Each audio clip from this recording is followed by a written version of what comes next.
just talk us through some of the key principles for businesses in terms of protecting their cybersecurity, keeping their data well protected, and avoiding some of those risks. What are the key principles? The key principles, not to be confused with the GDPR principles, but the key principles to securing cybersecurity. I think I probably go straight into something that is called zero trust, and it's a framework, right? So it's a framework. It's a military grade framework set of principles. Okay, that.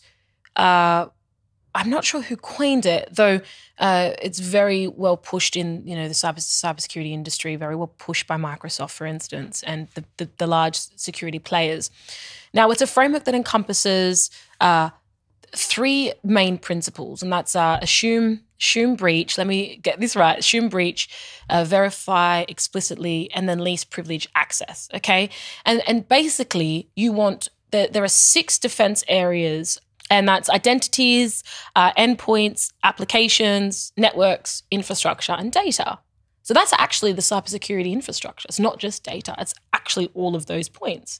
And what you do is you, across these 6, defense areas, you apply those 3 principles that I've just said each and every time. So every single interaction, we'll call it that, is actually viewed as an external player, and it needs to be verified before it enters, okay? And there are different types of, obviously, verification. So it's pretty much about making it working productively, seamlessly, and making sure every single device, every single application, every single piece of these defense areas are all interlinked, right? And secured properly.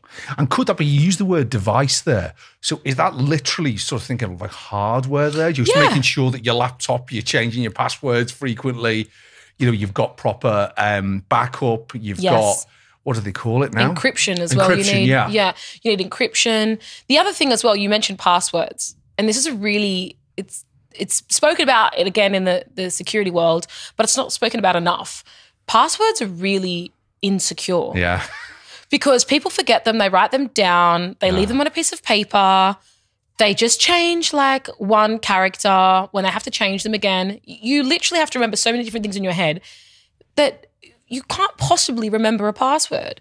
So I'm more so pushing passwordless security. Passwordless security is like 2-factor authentication, for instance, or biometric. Just give me biometrics. Just give me an example of those 2. Talk about biometrics first and then go back to the dual one. So biometrics could be face, like obviously Face ID. Yeah. Okay. Or fingerprints, okay? Or a YubiKey, for instance.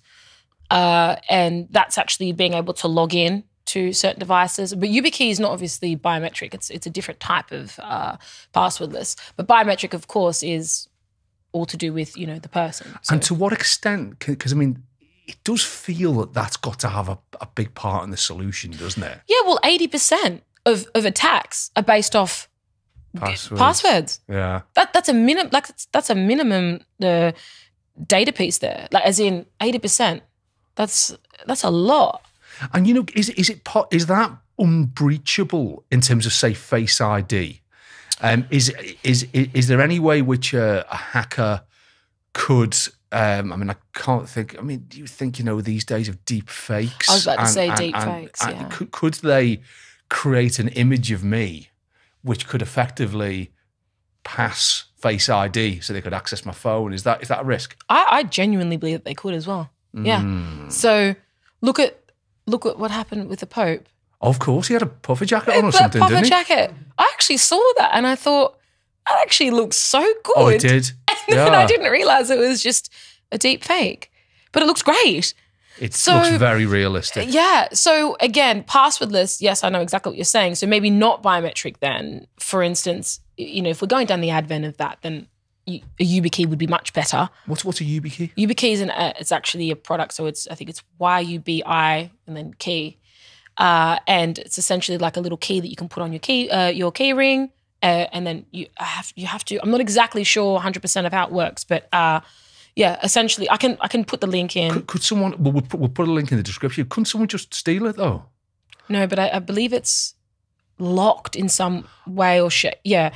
Right, so, I see. So it's. I suppose they couldn't just steal it. They would also have to get access to whatever the devices were. Yeah. But it seems to me that because now, I mean, that phrase you use, zero trust. I mean, that is how it feels. That you shouldn't trust anyone. No, you can't. And that's something that I really largely say to my clients is that you need to make sure that you have a very secure infrastructure. That's the first thing. So then you've got organizations, right? So no matter how big your organization is. So some organizations have IT teams. Yes. They have infosecurity teams. Sometimes the IT team is the infosecurity team, you know? I'm talking about now securing the infrastructure. I'm not trying to talk about like negotiating contracts and data protection and this and that. So if you're a large organization and you have a security team, a dedicated security team or a dedicated information technology team or information team, then you need to make sure that is the first thing that you do is secure all of these defense areas like I was talking about. Sure. Yeah, that's the first thing. If you're a small, medium enterprise or you're like a sole trader, then you need to think about how you're storing the information on your laptop. Are you going to put it on a hard drive? Is the information encrypted? How are you getting the information from your clients? Because if you just wing it across on an email, that's not the best, is it? It's not. It's really not. Are these emails encrypted? Yes, you're using passwords. Are you changing them? Here's my account number. Yeah. I don't actually, Probably not the best idea, is it? Could you, I don't actually save, when you put not your phone details, you put your card details in. When you're buying something online and it can save on your profile, I never save it. God, when you think about it. Or Apple Pay, I don't use that. No. Most of my friends, if not all of my friends use it, I do not use Apple Pay. I do not have that kind of information on my phone. This issue of zero trust. Because let me give you an example that when I talk to law firms who've got themselves in real trouble around things like a breach of the cybersecurity, one example comes up quite a lot. And that's when it's typically with property lawyers, where they're coming to the back end of a transaction. And let's say they're acting for the seller and they're completing with their opponent. Everything's going really well. They've got their clients' bank details. They know where they're sending the money. They've got their ID. All of that's been done. And then they get an email. They get an email saying, oh, can you send it to a different account? I've just opened it. Something's happened with this account. Can you send it to this different account? And I had one conversation very recently where the lawyer, you're talking about a relatively junior lawyer who'd received that email, thought, okay, fair enough, it's from the client's email address. Hundreds of thousands of pounds come in. It goes out to the new account. That's been withdrawn and shut down within minutes. And it's through a hack. It's through a security breach. This is a criminal who's managed to access the system. They've then got off with that money and the law firm is left with a very unhappy client and a very big risk. First of all, how is it that hackers are able to do that? How do they know there's a property transaction? And what can law firms in particular and other businesses do to protect themselves in that situation? So I'm not privy to how a hacker would know that, though I do know there are very advanced hackers out there, obviously. Absolutely. Where they've come from, where their background is. You never really understand it, right? Though there's so many ways that they might have already had something, installed on the systems. Yes. So right? they'll be tracking what's going on. Exactly. Yeah. Like some type of malware installed. Right. Got you. And then something similar to that, and they'd been tracking it for a while just to make sure the types of, pieces of communication that were going back and forth. And then that's, then they'll send a phishing email. And they'll spot a situation which they can exploit. Exactly. Right. And that goes on into social engineering. So there's three different types of risks that three different types of breaches there. So that's, social engineering, that's malware, and then that's also a phishing attack. Okay. So there's, sometimes it's not just one, sometimes it's a host of different types of attacks because they need to kind of get to the end result. The other thing that I didn't touch upon is I touched upon it a little bit earlier in terms of data protection and lawyers needing to educate themselves, but you need to also have the education, really up to par. In your team? In your team. Wow. You need to update and educate your specific team, your employees, from your junior lawyers, your paralegals, your senior associates, your partners, everyone, your law clerks. It's interesting. Sorry to cut you off. That's okay. It's interesting because what you've just said there really links in with this idea of zero trust, doesn't it? Because I'm just putting myself in the shoes of that junior fee earner who gets the emails thinking you sent it to a different account. What that suggests to me is that perhaps the law firm there hadn't got the education piece right. Because if I'd got that email and I'd been trained, and particularly with the gravity that was due, I'd be thinking, hang on, the client's changing their instructions here. This is very important. This is a large financial sum. I'm reporting this and we're going to investigate it before we change anything. But is the junior lawyer actually making the payments with the finance team not? I mean, it dare say it depends how big the law firm is, really. They were. I think it was just a case of, it was like the back end of a transaction. Everything had been agreed. Right. It was literally just almost like the administration. Right. Okay. And it sounded to me that the responsibility was with the accounts team and with the fee earner. Yeah, so wow. Lots wrong there, I would have thought. Yeah, that's what I mean. It's also, again, who has access to the information. That's another thing. So it's about securing those defense areas, though it's also, there's a 7-step process. So it's not just about implementing. You've got this on your website, haven't you, the 7-step process? I believe it's on there. Or a blog. I think I'm sure I've read this before. I've written a few blogs around the 7-step process. Yeah. The 7-step process is essentially, you first do an asset inventory and understand, the vulnerability of your systems, right, across those areas. Then you go straight into the identity and access, okay? As in, who's accessing what types of information, what teams do we have, what individuals, what vendors, what clients. There are all different types of stakeholders in a business, okay? And you want to understand what is your identity and access management, meaning, you using passwordless security? Yeah.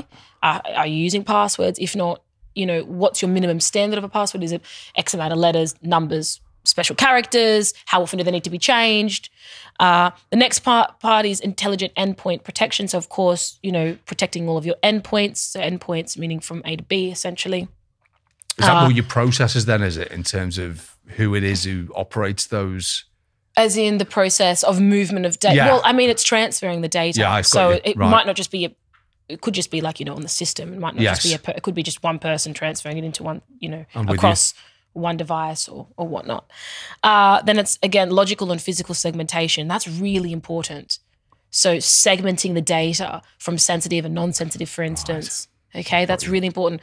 HIPAA requires that, which is the federal healthcare law in America. Oh, okay. So you have to segment the data. I mean, the GDPR, makes you do that as well. But you need to have logical and segmented separation of the data. I'm with you. And of course, it's logical to do that. You would want to make sure that you are doing that, because then you're able to, keep up with the principles of data retention. What types of data are you retaining? Sometimes you don't need to retain the data for that long. You should only retain it for 30 days, for instance. What data are you deleting? What data are you anonymizing? Or, what data are you returning? That's why you need to segment the data. Also, you don't want your, one client's data with client A with client B. You want to make sure that they're separated as well. Okay. That's another thing. Then it gets into the continuous monitoring. So you want to continually monitor. You want to do pen tests, for instance. Do you want to do an external audit once a year or every six months?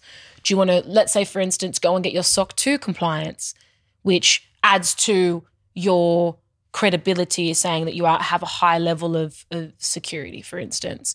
The next thing is data governance. Okay, data governance kind of comes into it's your infrastructure, it's your plan, it's your team, exactly. It's how you deal with situations when they arise. Exactly, and it's also what data do you have and why do you have it? Again, purpose. What's the purpose of processing the data?